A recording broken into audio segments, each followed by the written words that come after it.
We are living in a computer-programmed reality, and the only clue we have to it is when some variable is changed and some alteration in our reality occurs. We would have the overwhelming impression that we were reliving the present, déjà vu, perhaps in precisely the same way, hearing the same words, saying the same words.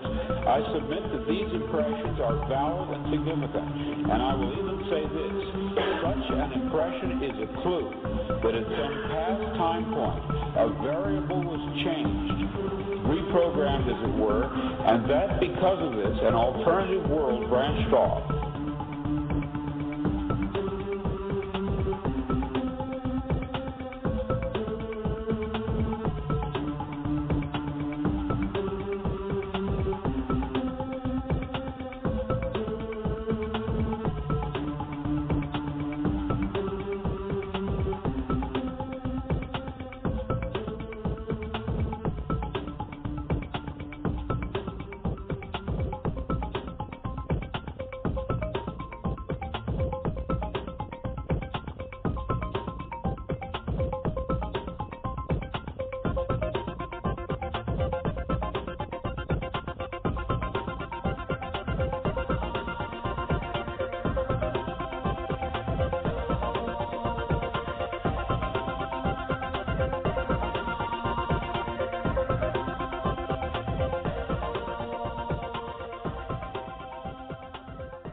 Good afternoon and welcome to another edition of Free Association Radio.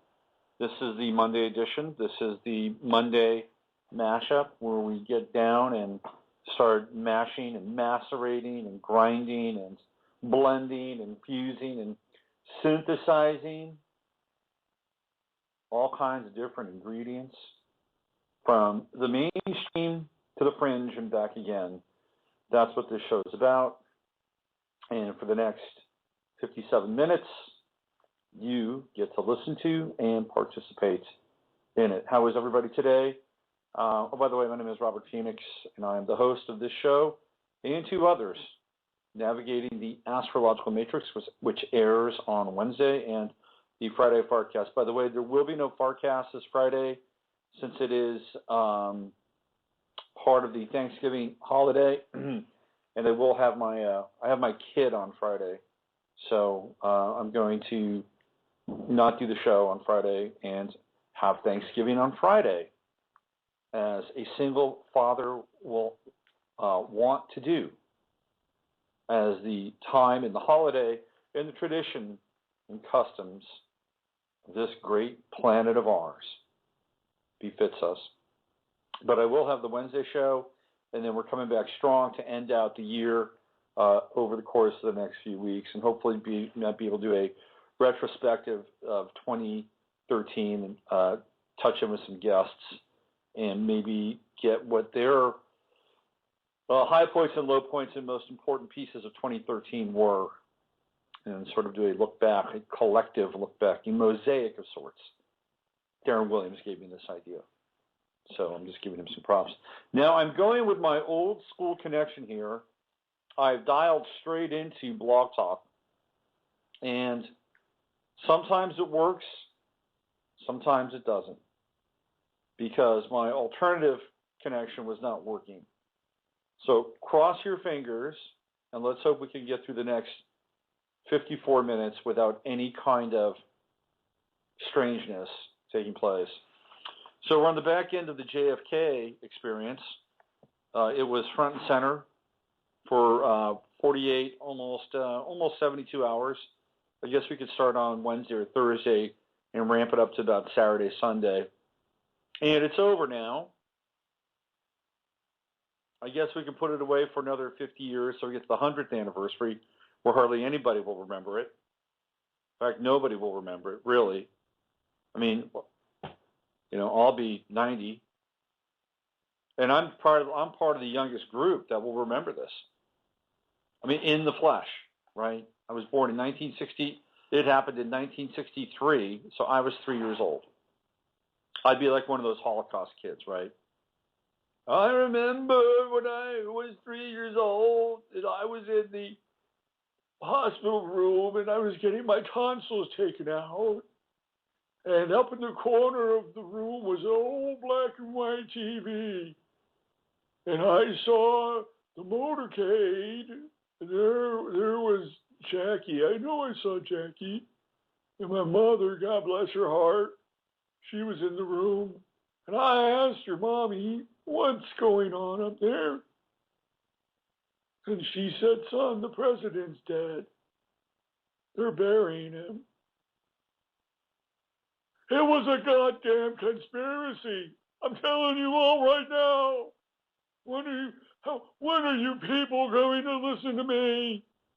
I've been on this planet for 90 goddamn years, and you still don't get it.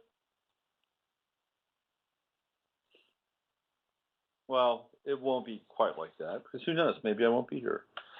Or maybe I'll have my virtually enhanced transhumanistic self where I could live 200 years.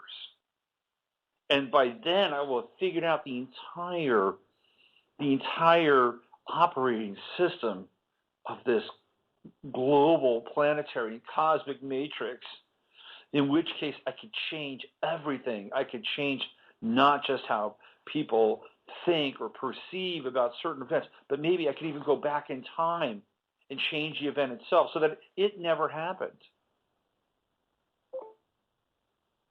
Is that possible? I think so. Let's see. I've got some action on Facebook. What's the action? Okay, they're liking my post. All right. Blog Talk is messing with me, with letting me. And so it took 7 minutes. Yeah, Blog Talk is, look, I'm thinking of making a break here. I'm thinking of just taking the real estate over to Spreaker. And not really caring for now. I'll have to download all my shows. Let's get them all off of Blog Talk, and then go over to Spreaker. That might be the way to go. In fact, all the shows are on YouTube. Well, I'm not even sure why I need to. I could just shut it down and just go over to Spreaker. But yeah, no, people have to listen to 3 ads now before they get to hear my show. 3 ads. Of which I get nothing, by the way. They're selling my numbers. And I think my numbers are better than what they say they are, or at least my ego would like to think so. Yeah. So my buddy Sarson says the last 2 weeks won't let me come in under his name, only as a guest. Yeah, here's what's happening. The confines are getting tighter and tighter. And these systems of communication are getting trickier to use all the time. I've had major problems with my computer, my cell phone, and all kinds of crazy stuff. Like today, even when I went to go sign in using my alternative method of signing into Blog Talk, even that device was not acting the way it theoretically should in the midst of just entering some digits. So I'm not sure what that's about, but we're here now. We're here now. We're on the backside of JFK. There's some interesting news.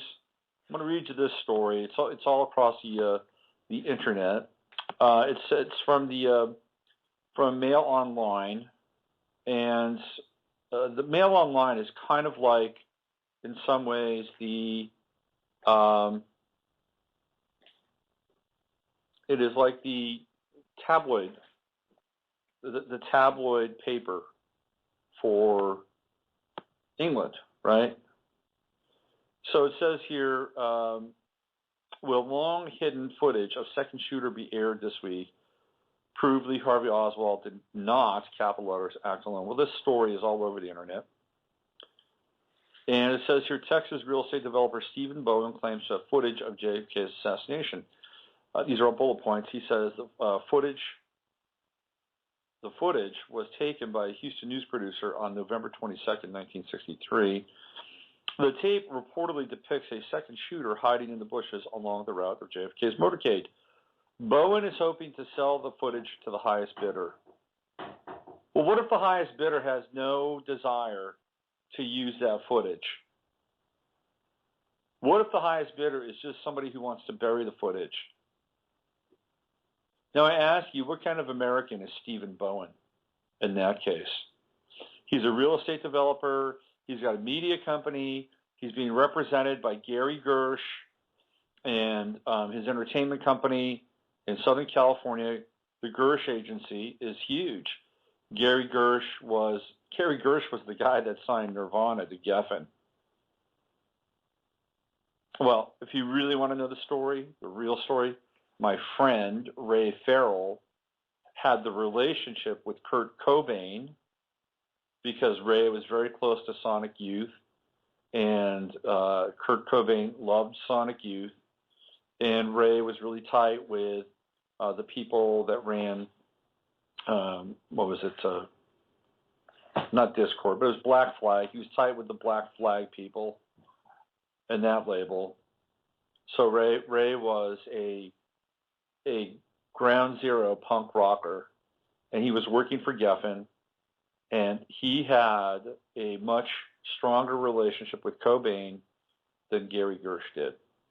But Gary Gersh gets all the publicity for signing Nirvana. Anyway, I'll read you this story. Let me go to the better flow for the story is on. I'll read you two stories. This is from Before It's News. Who wrote this? This is all over. Yeah, let me read the Daily Mail story. There's more to it. It says here, Texas real estate developer in possession of footage of John F. Kennedy's motorcade from that fateful day in Dallas that he believes supports the theory that Lee Harvey Oswald did not act alone. Whether or not the footage is genuine isn't yet known, but if it is, it would represent a dramatic development in a story 50 years in the making. Following the 50th anniversary of the death of JFK, Stephen Bowen, who is a principal in a small film production company, decided the time was right to sell the footage, which reportedly depicts a second shooter, to the highest bidder. That's a great American right there. Absolutely putting his best foot forward for the truth, for the revelation of secrecy and conspiracy. God bless him. Highest bidder. If that isn't the hallmarks of a great American, I don't know what is. According to the Wrap, Bowen acquired the film from a Houston television news producer who had held on to it secretly for more than 40 years. Okay, now why didn't this Houston television news producer spring this 5, 6, 7, 8, 9, 10 years after the fact? That's another great American right there, I'll tell you. While no one has yet viewed the footage, it's said to show a second shooter hiding in the bushes along the route the presidential motorcade took on 22 November 1963. You can see a guy in the bushes with a gun, the source told the Wrap. It also reportedly contains lost and damaged frames from the famous footage made by Abraham Zapruder and sold to Time in 1963. The 50th anniversary of John F. Kennedy's death has reignited the debate about the assassination, which many speculating recently that Lee Harvey Oswald did not act alone, including Oswald's wife, Marina Oswald, and John F. Kennedy's nephew, Robert F. Kennedy Jr. I'd love to get that guy on my show. Kennedy Jr. recently said that his father, Robert Kennedy, thought the Warren Commission that found Oswald acted alone was a shoddy piece of craftsmanship. That's putting it politely. John Kerry has also spoken about his misgivings on the findings of the Warren Commission. Really? I don't see any quotes about that. I'd love to hear that from Kerry. Regarding possible conspiracies, to this day, I have serious doubts that Lee Harvey Oswald acted alone, he said in Parade magazine. So if we break down what he's saying with that comment, he's saying that Oswald was indeed involved, that it was Oswald and somebody else, that Oswald was part of the conspiracy to kill Kennedy, which gives this thing a little bit of a kind of a safety valve, right? This gives a little bit of a safety valve. It's like if you have steam and you let off a little bit of steam, the boiler won't explode. So here we have the simulacra of a conspiracy, right? Okay, so here's the event which everybody knows is wrong. It's a complete, botched, it wasn't quickly, but it was a botched investigation. It was probably very well thought out in terms of its execution, but the Warren Commission was completely botched. It was microwaved, cooked. Here it is, frozen dinner. Swanson's TV frozen dinner. This is what happened. I used to love TV dinners when I was a kid. That's back when TV dinners probably actually had a modicum of nutritional value. However, cooking them in all that aluminum foil could not have been good. Just could not have been good. But I was the TV dinner kid. My favorite TV dinner probably was the Salisbury steak. That's my thought. The Salisbury steak TV dinner. The fish sticks were not bad either. Anyway, so now we have this, well, we're hungry for the truth. We need the truth. We want the truth. All right, we'll give you something that, hey, guess what? It was a conspiracy. There was somebody else. But it was still Oswald, and it was still their faction, and it just happened to be another guy. Oh, you know what? Missed that. You guys were right. We didn't have all the facts. Thank you for being bloodhounds and bulldogs and ferreting out this very important piece of information. You can go back to watching your TV now. Bowen is represented by the Gersh Agency, which intends to hold private screenings of the footage for interested parties next week in Los Angeles. We should call them up. Should I call them up? Let's see if we can find the... I just had it up here. Hold on. Let me see if I can find it again. Let's kind of hack their reality a little bit. Let's see what we got here. I just found this. Hold on. I don't want to be... Let's go recent. What history? Here we go. Yeah. Let's do this.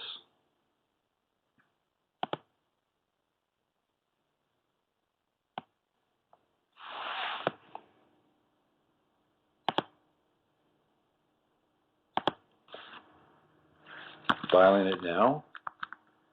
It's in Beverly Hills.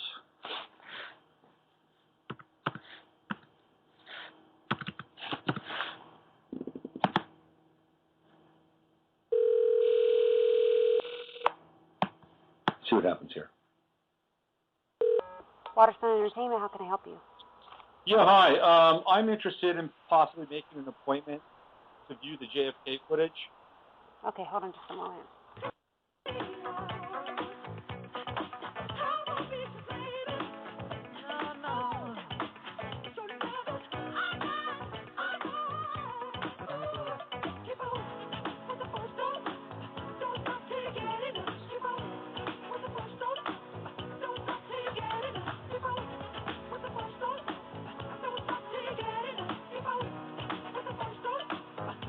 Your name, please?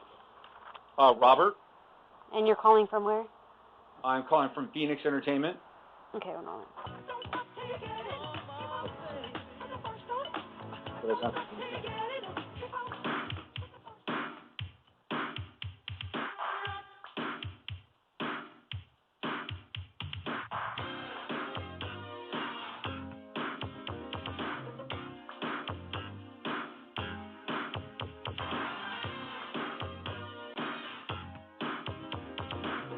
It's through the music, isn't it? Your last name, Robert? Venus.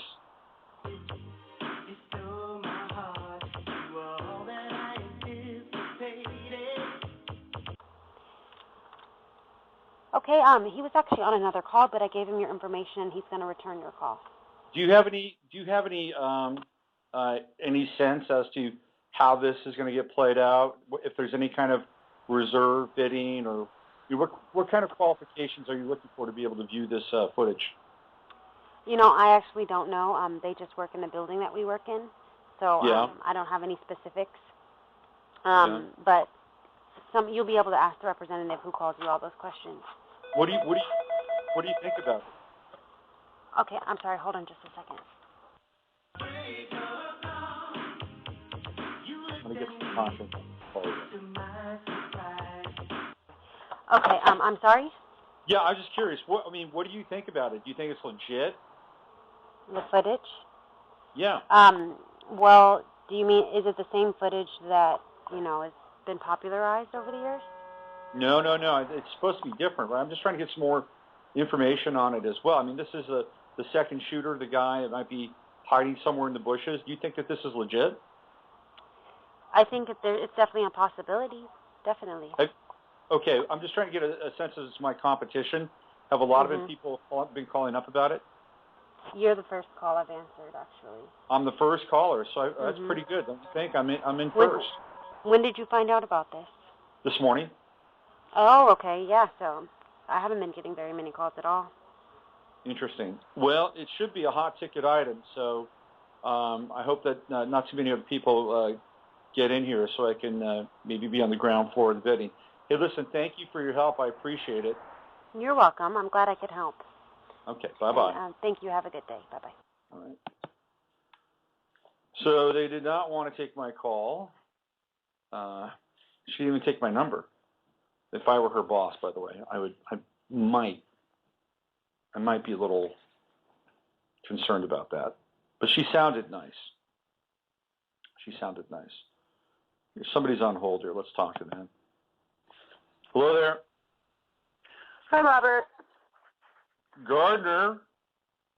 Yeah, well, I'm waiting for my, I downloaded Google Chrome, which I don't know if that's a big mistake, but I'm waiting for the chat room to come up, so I figured I'd catch you on the phone. But one thing about Carrie that I thought was, of course, fascinating was, the Payne family that Marina Oswald lived with was related to Carrie.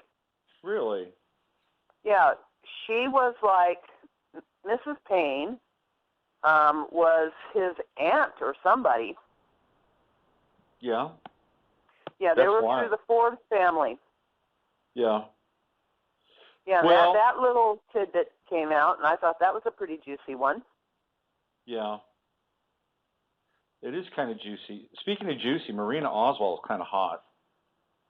Yeah.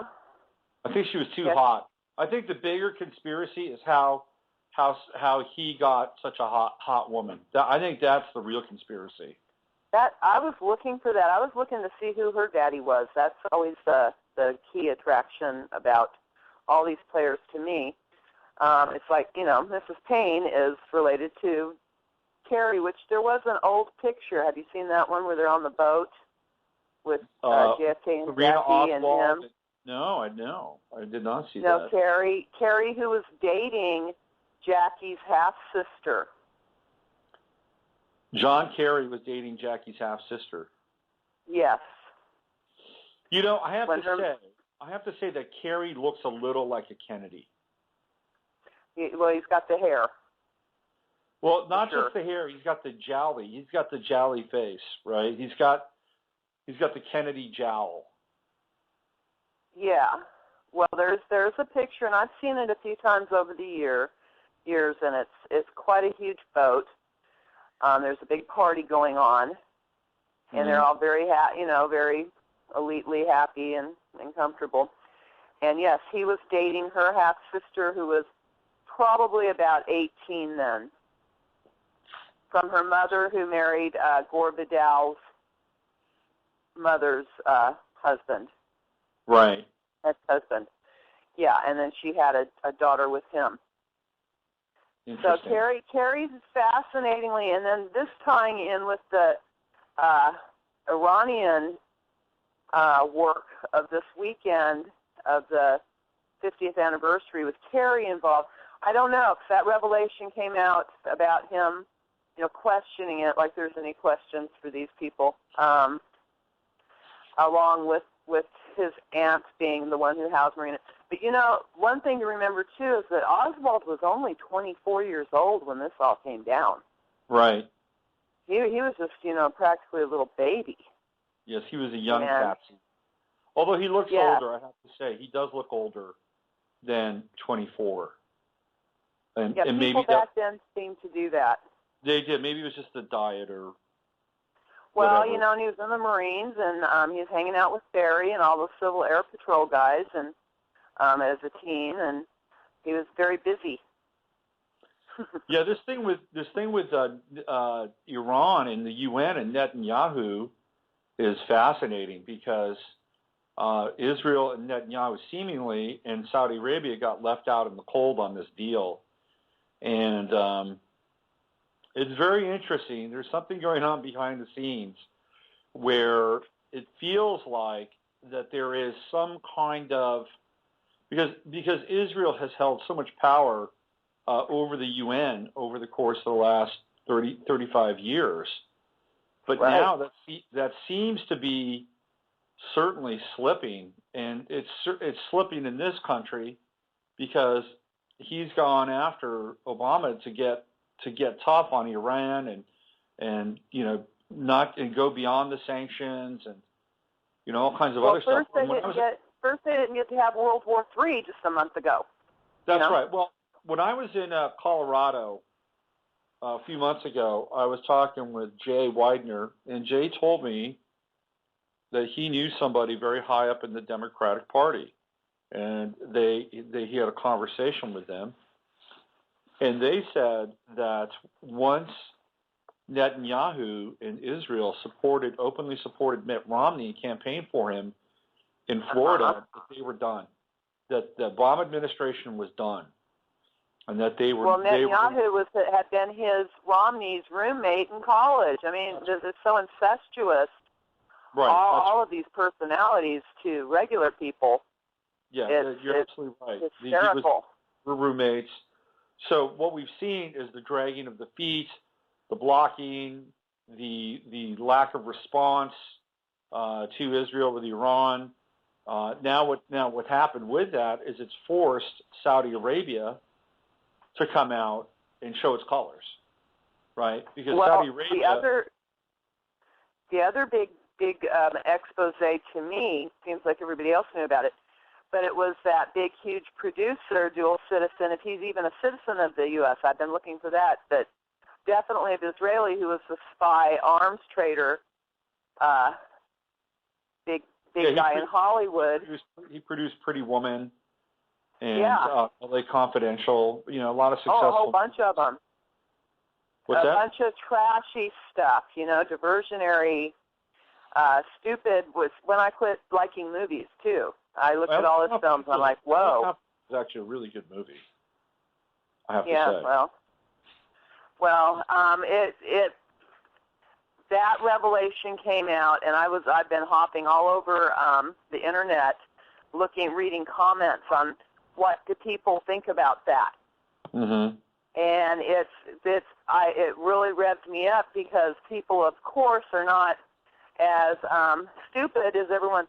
Most of them are calling him a traitor, and which country was he working for, and he's so proud he'd do it again. And then I got on a Jewish site, and they're all heralding him as a wonderful man. And so, that story came out parallel with the holding off on hopefully nuclear war over Thanksgiving. But I've heard from the Christian Zionist right wing, familiar to me, that Kerry, is like a traitor. Well, I mean, yeah. So the producer that you're referring to, his name is Arnold Milchan. Yes. and he produced Fight Club, LA Confidential, Pretty Woman, and he came out and basically said that he was an arms trader, dual citizen. He started in the 1960s, and I guess it was a TV show, an Israeli investigative documentary series called Uvda. And so there's an interview next week, and here's how it goes down. The host of Uvda, Ilana Diane, asks, do you know what it is like to be a 20-something-year-old kid, and his country lets him be James Bond? That's the question, and that's where he takes off. And Shimon Peres says that Arnon is a special man. His strength in making connections at the highest level, his activities gave us a huge advantage strategically, diplomatically, technologically. I mean, people need to wake up to this stuff. I'm sorry. Well, as the revelations are coming out about Israel, quotation mark, Israel did JFK. The same ones who did 9/11 did JFK. Israel, Mossad. Ben Gurion stepped down when JFK refused to either help him or let him have nuclear. Yeah, right. We talked about this on Friday, the reactor at Dimona. And what's interesting is that on the 50th anniversary, the whole nuclear thing comes back again, right? So we're and your Chiron thing was so brilliant. That popped a lot of bubbles for me. So let's be clear. I want to be very upfront and just say it doesn't matter what country it is, okay? It doesn't matter whether it's Israel or Philippines or Thailand or Russia or Italy or Spain or even elements within our own country. It doesn't matter. What we're trying to do is we're trying to untangle the knots here, which are very, tight and many. And so this is what's coming up now. So we have to look at it. To not look at it would be to be in denial. And we've been in denial since who knows? The very first breath we took on this world. Isn't it funny when the material comes when you're ready for it? Because I knew about the USS Liberty. My dad was a career Navy guy. I knew a lot of scurvy, background on LBJ and all these guys. But when it finally comes out that, the Israel spell-it-out connection with Ben Gurion resigning, there was a lot of action that entire year of 1963. Which would probably be very juicy to investigate astrologically. There was a lot of powerful comings and goings. Yeah, I did a very large post on my website. In fact, it was a series of posts where 1963, there are a couple of things that happened in 1963. First of all, you have the beginning of the World's Fair in New York City. And the New York World's Fair is about the technological encroachment into domesticity of the Aquarian age. That's what the New York World Fair is about. People are going to drive cars that float in the water. They're going to talk on phones where you can see other people. You're going to be able to microwave your food in a matter of moments. I mean, there were all these things that were being posited during that time, which was going to turn our lives into this Aquarian futuristic wonderland where we'd have all kinds of leisure time that we could spend with our family. Technology would free us from the burden of labor is really what it was all about, right? And the corporations were going to be the ones that would be the handmaidens. They would be the demigods that would deliver all of this to us. So that's happening culturally, but at the same time, you have the beginnings of the Great Society, which is extremely socialistic and very broad in its application in terms of what Johnson was going to do. It was 10 times bigger than the New Deal ever was. And it was when we have big government being literally foisted upon us, the welfare state takes place. It was under Johnson's quote-unquote war on poverty. And it was really just not even profound. It was it was a greedy excuse to go deeper and deeper into the tax base. So you have that going on. You also have, in 1963, Betty Friedan releasing The Feminine Mystique, which is the first sort of shot across the bow for feminism in this country. And then, of course, you have Martin Luther King, and you have the civil rights movement, the civil rights riots, and you have Rosa Parks, who went to and studied at the Mountain School? It's a school in Tennessee whose name I always forget, which was run by these socialists, these communist socialists in Tennessee. Anyway, you have all this stuff converging in 1963 with Saturn in Aquarius, and Saturn in Aquarius is, of course, the timestamp of the beginning of the Aquarian Age. So it's on my website. You can look on my website and go through all those threads if you like. Was that your Aquarian threads? No, there's a bunch of other stuff, that I got into with Johnson and the Great Society and the birth of socialism in 1963, which coincides with Saturn and Aquarius and all these other factors. So yeah. So anyway, it's all there. It's not all there, but a lot of it is there. So yes, 1963, super pivotal year, absolutely. Well, then it dawned that with this Iranian diplomatic situation going on right now. I was talking to one of my best friends who's Jewish down in LA, and that is, it being about nuclear weaponry, and JFK being adamant, no, we're not doing that, along with the Mary's Mosaic of him dropping acid with Mary Meyer, and that he was changing so fast they couldn't control him. Peace. That he had done a radical shift. That no, we're not going there. No, it's true. And that was not going to be allowed to happen. What happened? It looks like the gardener dropped off. The post I'm talking about is In the Shadow of the Aquarian Age, Part 3, The Rise of the Great Society, Social Programs, Programming and Systems Collapse. Should I read it? Kind of long. I'll read it for you. Here it goes. I've got 20 minutes. A reformation means that masses of our people have reached the point of disillusionment with past ways and values. They don't know what will work, but they do know that the prevailing system is self-defeating, frustrating, and hopeless. They won't act for change, but won't strongly oppose those who do. The time is then ripe for revolution. I'll read that to you again. A reformation means that masses of our people have reached the point of disillusionment with past ways and values. Does that sound familiar? They don't know what will work, but they do know that the prevailing system is self-defeating, frustrating, and hopeless. They won't act for change, but won't strongly oppose those who do. The time is then ripe for revolution. You know who said that? Saul Alinsky. So that's the start of the piece. Does the above quote sound familiar? Does it sound like perhaps a cruel milieu in which most people are deeply polarized or standing around with their palms up in the air, staring back at one another in utter disbelief?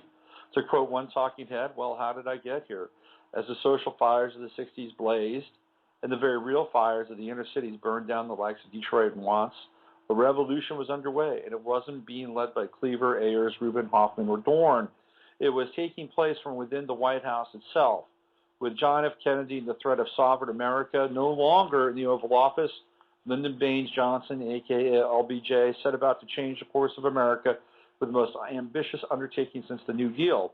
Johnson would create the Great Society, which was the second massive ramp-up of social services in the USA of the 20th century. It began in earnest in 1964 while the public was still reeling from the senseless death of their president, their King Arthur, their heir to Camelot. In the despondent fog of the collective trance, a new program was quickly being inserted. At this time, Saturn was still in Aquarius, and out of it, groups and agencies like VISTA, the NEA, Job Corps, etc., were born out of the Great Society, mostly based on a dictum mandate called the War on Poverty.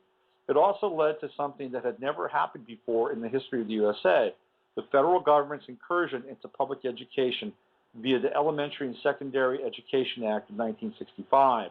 With its passage, it meant that the federal government would have a seat at the table and a say in shaping the hearts and minds of the youth of America. LBJ was anything but an Aquarian with a stellium in Virgo, but he did have Chiron in Aquarius, as did the aforementioned Saul Alinsky, which gave them the impetus and propensity to fight for the underdogs and have-nots. There are a number of things that came out of the Great Society that have been worthy contributions to the betterment of Americans' lives, like Medicare, but it was a Pandora's box that opened the floodgates to a type of radicalism that mirrored the rebelliousness of the Aquarian ideal of revolution at any cost, by any means necessary.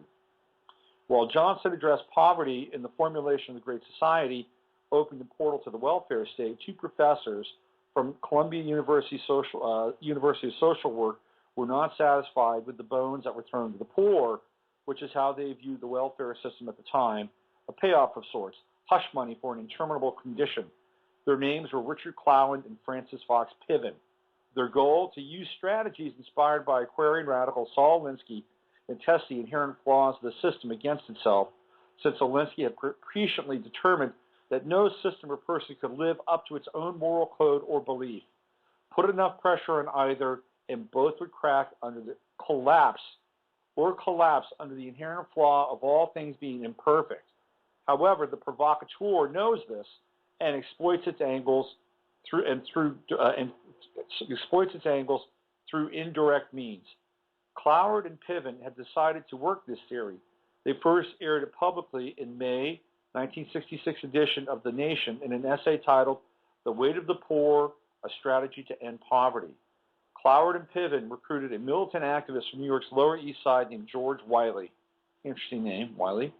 Although Wiley was a Pisces, 2/26/31, with his Mercury in Aquarius and Moon in Gemini, he had the tools to implement a divide-and-conquer strategy while being inspired, led by his need to channel his revolutionary thoughts.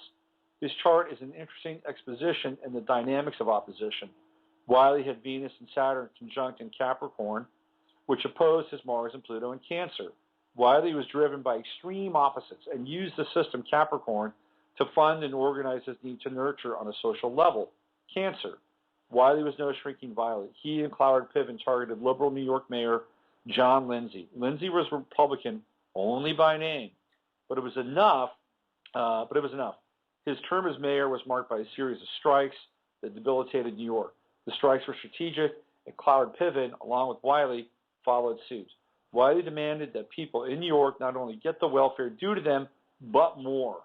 Wiley and his charges threatened violence in the streets if their demands weren't met. They were. Once the model was established in New York, Wiley and his group, the National Welfare Rights Organization, which started in 1967, would have 22,500 dues-paying families by 1969. That's serious organization, folks. In September 27, 1970 edition of the New York Times, here's what the Times said about Wiley and the NWRO and Wiley's tactics. There have been sit-ins in legislative chambers, including the United States Senate committee hearing, mass demonstrations of several 100,000 welfare recipients, school boycotts, picket lines, mounted police, tear gas, arrests, and on occasion, rock throwing, smashed glass doors, overturned desks, scattered papers, and ripped out phones. Wiley's methods were radically successful. Saul Stern from the City Journal wrote the following: from 1965 to 1974, the number of single-parent households on welfare soared from 4.3 million to 10.8 million, despite mostly flush economic times. By the early 1970s, one person was on the welfare rolls in New York City for every two working in the city's private economy. It floored New York City's budget and economy. In 1975, the city of New York declared bankruptcy. The state nearly followed it into insolvency. Cloward Piven's model worked. You see, that's what they did.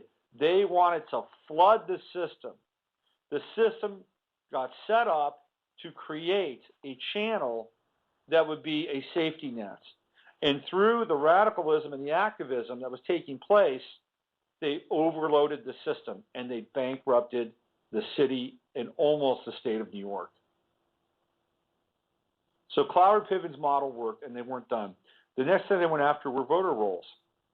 3 separate groups, 2 founded by Cloward-Piven's acolytes, Acorn and Project Vote, along with Cloward-Piven's own Human Serve, SERV, worked towards the revamping of voting regulations, which led to Clinton's passage of the motor voter bill, which both the left and the right have used to flood precincts with dead wood, multiple voters, illegal voters, etc.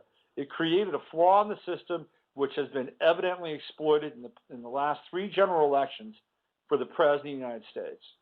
Richard Cloward was born on 12/25/26 and had Jupiter in Aquarius at 24 degrees, just 2 degrees off of Wiley's Mercury, which made the two a formidable 1-2 punch, with Wiley carrying out the Aquarian strategy handed down by Cloward in his quest to expand the Aquarian revolution into the realms of communistic principles like the abolishment of all private income for one universal salary for all. This was their goal. Like Wiley, he too had Venus in Capricorn and Pluto in Cancer. Though I can't give an exact time, Francis Fox Piven was a Libra with Moon in either late Aquarius or early Capricorn. In any case, her Moon would set her up as a sympathetic emotional node in the triumvirates of the main progenitors of their break the system strategy. All of this was born out of Luciferian Aquarian Alinsky's playbook. This insurgency was the same type of tactics that drove the Russian peasants into the hands of the Bolsheviks, and all of it was born out of the critical Uranus and Aquarius cycle, which begat the Russian Revolution. Just as an aside, the French Revolution, which lasted nearly 10 years, was officially kicked off with the storming of the Bastille on 7/11/1789, where Pluto was in what sign? Aquarius, of course, at 18 degrees, just 2 degrees off of where Uranus was when the Russian Revolution began. So the question then becomes, are cycles and movements manifestations of collective thought and programs downloaded from the event matrix, or are they driven, even consciously at times, by forces aware of their esoteric application? And what is this version of the Age of Aquarius anyway? Is it a revolt against God? Is it a grand agitprop handed down through the mind of a burning deity that champions the have-nots, the downtrodden subspecies, fallen from the grace of the supreme overlord who supposedly turned their back on them when they stepped outside the circle of trust in a garden long ago? Is this the only version of the Age of Aquarius, some watered-down New Age model of socialism with rainbow unicorns and free marriage for all species regardless of sex? Change is an Aquarian axiom that's been franchised by power brokers who employ it as a strategy for eliminating the competition and securing their power base. You know that the hands of the Politburo never had to settle for cold potato soup or winters in Siberia, fresh meat and refuge on the Black Sea in the cold of January for them. Ultimately, is this version of the Aquarian age an age where everyone is leveled and equal rights are substituted for freedom and tolerance, for real compassion? And what are we forced either through direct confrontation and lawmaking or through subtle coercion via social programming and engineering to endure? Is gay marriage enough to slake the Aquarian thirst for equality, or will the next phase become sex rights for children and adults that wish to partake with them? Where does it end? Or will it end at all? And is there a positive expression for the Aquarian age? Stay tuned as we begin to move out of the shadow of the Aquarian age. And the gardener's back. So did you catch that? Yes, I did. And what I wanted to synopsize with you is that, okay, in '63 we had a president who had flipped gears and turned on off of the controlled path towards peace, and he was publicly sacrificed with a headshot. And here's Obama thwarting or telling the same players no with a Chiron return. This all came to me while I was typing something out to Business Site, are we to expect another public display? Well, that's possible. I've seen pictures floated around now the last 24 hours with Obama and JFK, sort of hanging out together in the same picture, photoshopped and all that stuff. Really? It's a distinct possibility, because one of the things that, that we don't completely understand is, number one, and by the way, I do believe in cloning. Yes, I may sound like a complete nut, but I believe in cloning. And one of my brothers is really into I don't that believe too. that it is impossible, unlike some people who like to have a theory about actors. I talked to George Green back in 1990, and he told me that there had been cloning going on for quite some time.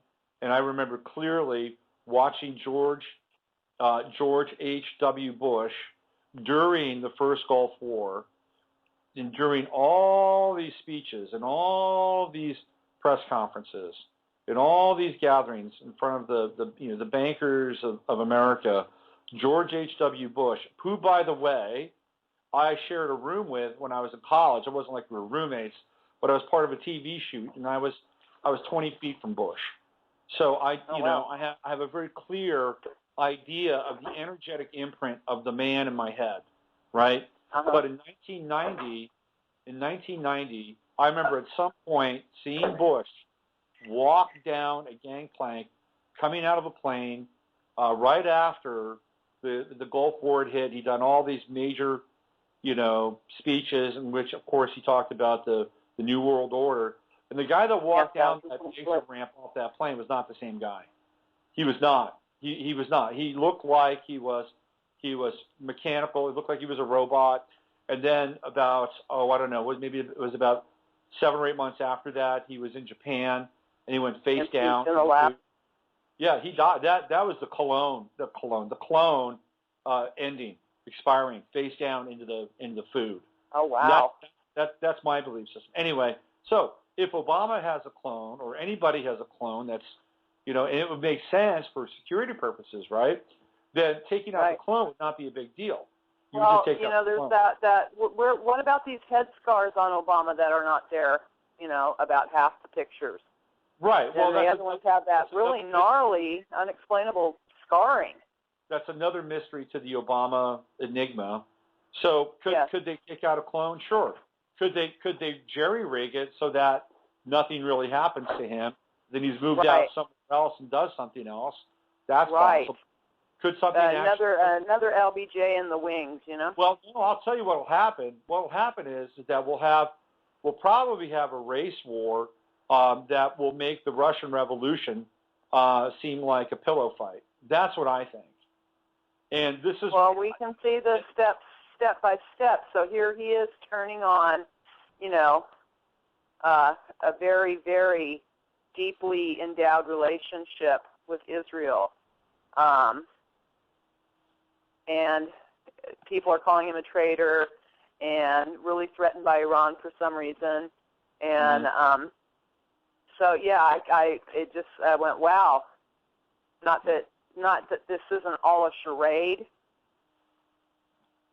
Well, these are really tricky times, and what's happening is that again, whether or not people are able to wrap their heads around it, people are really hungry for the truth. I mean, there's a greater hunger for the truth than at any other time that I can recall on this planet.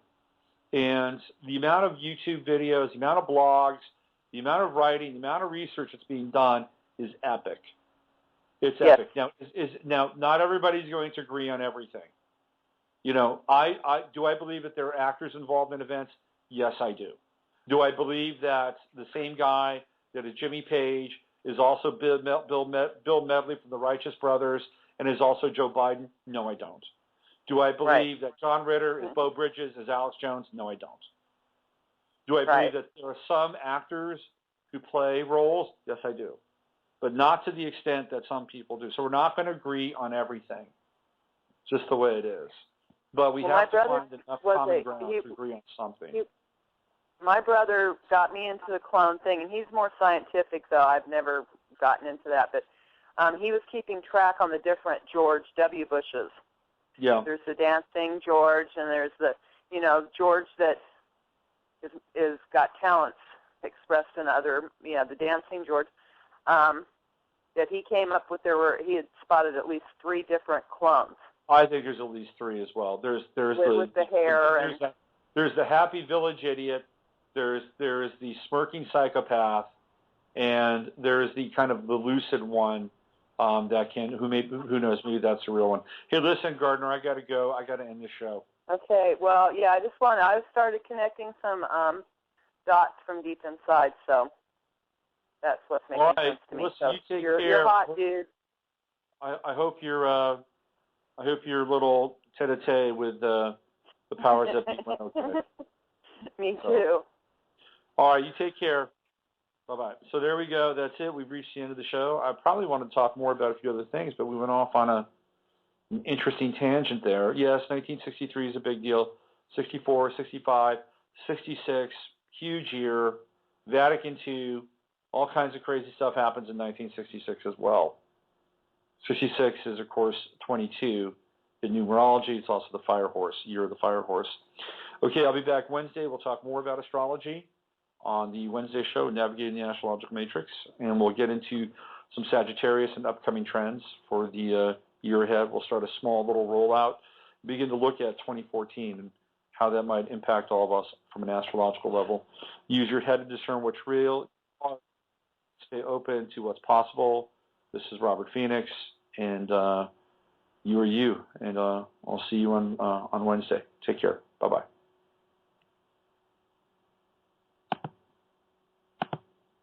We are living in a computer-programmed reality, and the only clue we have to it is when some variable is changed and some alteration in our reality occurs. We would have the overwhelming impression that we were reliving the present, déjà vu, perhaps in precisely the same way, hearing the same words, saying the same words. I submit that these impressions are valid and significant, and I will even say this: such an impression is a clue that at some past time point a variable was changed, reprogrammed as it were, and that because of this an alternative world branched off.